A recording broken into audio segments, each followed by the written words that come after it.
semua. Hari ni kita nak bawa Atik jalan-jalan untuk main playground lah.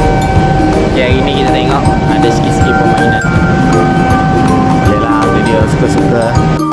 Dan ada excited dah tu. Aku dah pakai stocking.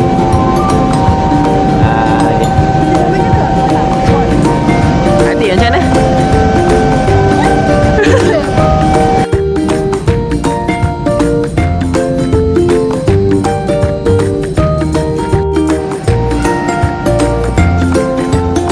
Berat sangat kau apa?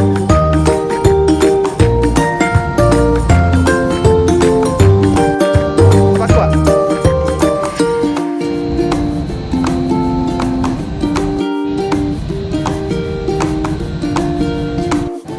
Tu kawan ni tu. Nak bagi keyakinan dia ni.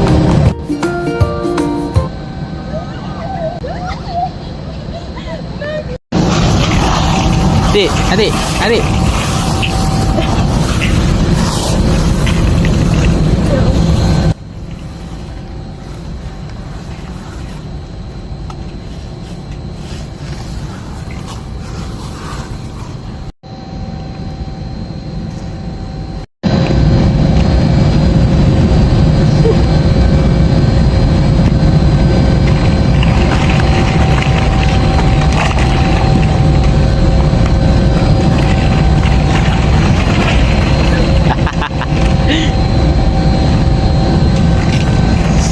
Ni bukan anak-anak je healing, bapa dengan mak sekali healing. Tengok mak tu.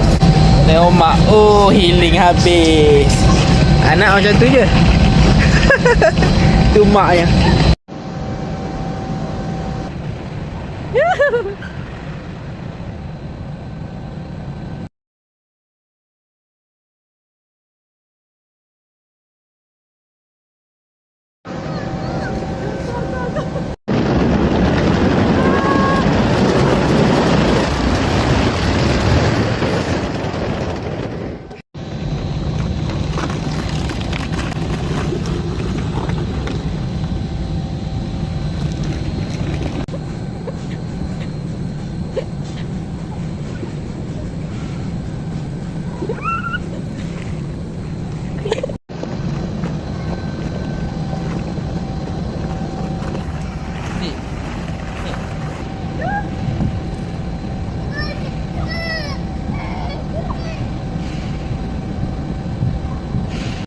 Okay, terima kasih kerana menonton. Jangan lupa subscribe untuk lebih banyak lagi video tentang Atik.